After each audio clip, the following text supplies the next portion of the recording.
እተማመናለሁ ካንተ የተነሳ በዙሪያዬ ባሉ በከበቡኝ መሃል በእኔ ላይ መወደድ ሞገስ ጨምረሃል።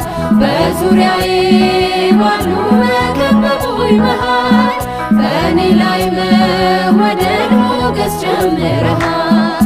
እግዚአብሔር ብርሃኔና መድኃኒቴ ነው። እግዚአብሔር ብርሃኔና መድኃኒቴ ነው። የሚያስደነግጠኝ የሚያስፈራኝ ማነው?